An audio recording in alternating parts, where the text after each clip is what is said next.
Bismillahirrahmanirrahim. Dalam kehidupan kita sehari-hari ada hal atau sesuatu yang kita abaikan atau tidak pernah kita pikirkan. Tanpa kita sadari, hal atau sesuatu tersebut sangat penting, lebih dari segalanya. Bahkan kita tidak menyadari hidup dan kehidupan kita bergantung keberadaannya. Ada sebagian orang yang mempercaya atau meyakini sesuatu tersebut dijadikan tolok ukur, titik keyakinan keimanan pada zat suci, zat tunggal yang maha menguasai dan maha segalanya atas kehidupan. Keberadaannya tidak terbatas, tidak mengenal dimensi waktu dan ruang. Penguasa kehidupan meski tidak bisa dilihat, diraba, disentuh, apalagi dipegang. Dan kita hanya bisa merasakan keberadaannya. Sesuatu yang tidak bisa diduakan dan diragukan. Dan kita tidak bisa menghindarinya. 24 jam sangat setia menemani kehidupan kita tanpa mengeluh dan meminta imbalan. Dia tahu apa yang kita kerjakan dan apa yang kita lakukan. Bahkan apa yang ada di hati dan pikiran kita. Tidak ada tempat dan kehidupan tanpa kehadirannya. Yang awal dan yang akhir kehidupan. Dia berada di tempat yang paling tinggi dan paling rendah. Tidak ada yang terlewatkan oleh dan darinya. Dia tidak berwujud, sangat halus dan sangat lembut, yang menjadikan kita tidak pernah berpikir tentang kehadiran atau keberadaannya, meskipun selalu di sekitar atau di sekeliling kita. Karena kemanapun atau dimanapun kita berada tidak bisa lepas darinya, sehingga tidak ada yang tidak diketahuinya. Dia sumber kehidupan dan sumber kehancuran, penentu hidup dan mati. Keberadaannya yang tak terbatas, sesuka hatinya tanpa ada yang menghalangi. Kekuatannya tidak ada yang bisa menandingi atau tidak ada tandingnya. Bukan raja tapi segala-galanya sebagai sumber kehidupan. Sangat mengasihi dan menyayangi yang hidup tanpa membeda-bedakan. Tidak ada kehidupan tanpa belayan kasih sayangnya. Tidak peduli orang suci ataupun pendusta, ahli ibadah atau ahli maksiat mendapat hak, mendapat perlakuan yang sama darinya. Tidak bisa diprovokasi apalagi disuap. Keadilannya dalam mengasihi dan menyayangi tidak bisa dibantah atau diragukan. Dan sangat teliti, tidak ada yang terlewatkan darinya. Tidak mengenal derajat, pangkat, suku, agama yang bergerak dan tidak bergerak. Dia sangat merdeka, sangat adil dan bijaksana, memberi sesuai kebutuhan dan tidak pernah memaksa. Dia sebagai sumber kehancuran, sadis, biadab, tanpa pandang bulu, tidak mengenal ampun, dan tidak ada yang terlewatkan, membabi buta, tidak peduli baik buruk, benar salah, dihancurkan tanpa ampun, dan tidak ada yang bisa menghalangi atau melawannya. Dia bukan Tuhan, tapi penentu kehidupan. Baik yang terlihat atau nampak dilihat dengan mata di kepala, dan yang tidak terlihat. Kekuasaannya dalam kehidupan yang nyata dan kehidupan yang gaib. Yang menjadi saksi apa yang kita lakukan, apa yang kita kerjakan. Tidak kecuali ucapan kita, atau kata-kata yang keluar dari mulut kita, yang kenyataannya tidak bisa dilihat. Tidak berbentuk dan berwujud, tetapi kita bisa memahami dan mengetahui maksud pembicaraan. Bayangkan kalau yang keluar dari mulut kita dalam tanda kutip ucapan atau kata-kata berbentuk atau berwujud, tentu tidak akan ada kebohongan, kesaksian palsu dan fitnah tentunya. Dan manusia akan menemukan dan mendapatkan iman karena dipola untuk jujur dan tanggung jawab, amanah dan sebagainya. Sesuatu yang mudah diucapkan, tetapi kenyataannya sangat sulit dilakukan. Dia sangat misteri.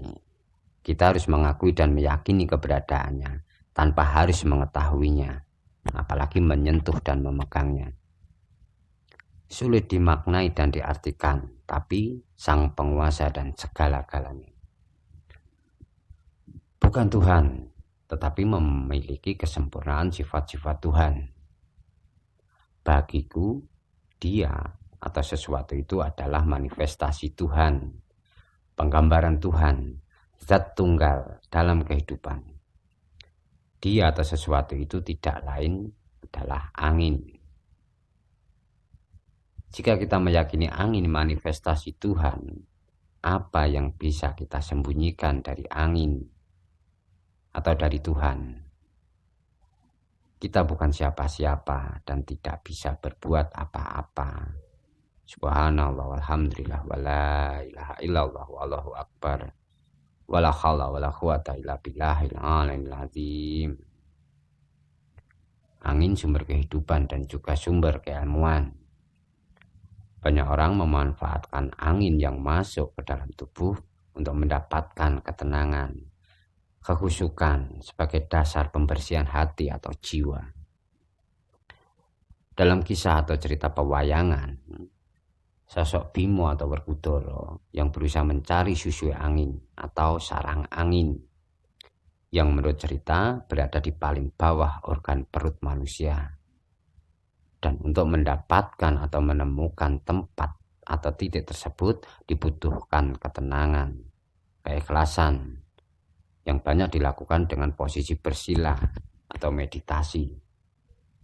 Meskipun bagi sebagian orang atau sebagian umat mengatakan meditasi adalah sesat dan kesesatan. Tetapi meditasi dilakukan atau diajarkan umat Hindu dan umat Buddha untuk menemukan hidup sejati dengan meditasi. Mencelaskan jiwa dengan alam atau angin. Bahkan ada keyakinan atau kepercayaan untuk menjadi orang suci harus dengan meditasi. Apakah meditasi itu ajaran sesat? Jawabnya tergantung siapa yang memaknai atau menafsirkan. Mungkin kisah Raden Syahid yang menunggui tongkat di pinggir kali yang diceritakan atau diriwayatkan dengan posisi bersila tanpa bergerak. Dan beliau mendapatkan derajat kewalian dengan gelar Eyang Sunan Kalijogo. Meskipun tidak sedikit orang yang tidak mempercayai cerita tersebut. Bahkan menganggap ajaran yang dilakukan Eyang Kalijogo dianggap sesat, musyrik, syirik, dan 1000 hinaan.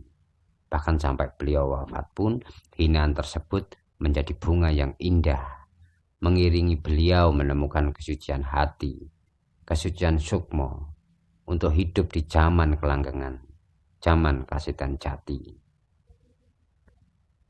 Apakah kita juga pernah berpikir apa yang dilakukan Kanjeng Rasul Muhammad Sallallahu Alaihi Wasallam di dalam gua sebelum mendapatkan perintah sholat yang menjadi syariat umat Islam dan sebagai jembatan mendapatkan iman kepada Allah Subhanahu wa Ta'ala dan sebagai identitas umat Islam untuk membedakan dengan umat dan Rasul lainnya, Rasul sebelum Kanjeng Rasul Muhammad Sallallahu Alaihi Wasallam. Memang tidak ada yang menceritakan atau meriwayatkan keberadaan dan apa yang dilakukan Muhammad di dalam gua. Apakah tidur, melamun, santai? Dan kemungkinan jawaban yang mendekati kebenaran adalah meditasi.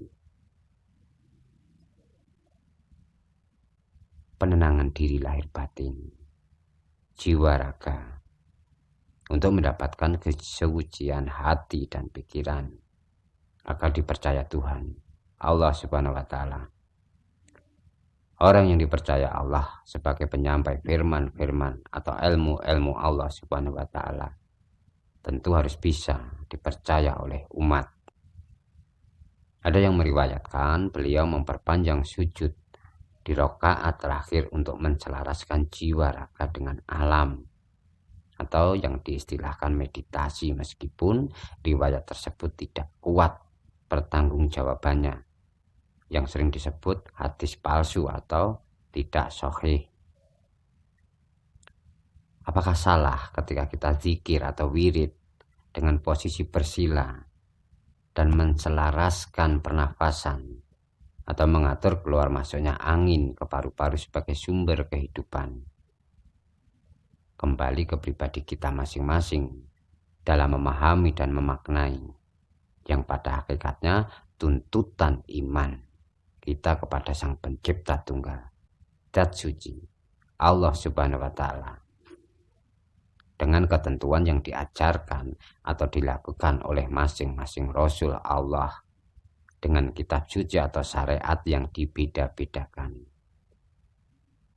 Angin menjadi sumber kehidupan tidak membutuhkan aku, tetapi akulah yang butuh angin. Allah tidak butuh aku, tapi aku butuh Allah. Ada pahala atau tidak, aku tetap yakin dan butuh kasih sayang Allah. Allahu Akbar. A'udzubillahi minasyaitonirrajim. Bismillahirrahmanirrahim. Alhamdulillahirabbil alamin arrahmanirrahim maliki yaumiddin. Iyyaka na'budu wa iyyaka nasta'in. Ihdinas siratal mustaqim. Siratal ladzina an'amta 'alaihim ghairil maghdubi 'alaihim waladdallin.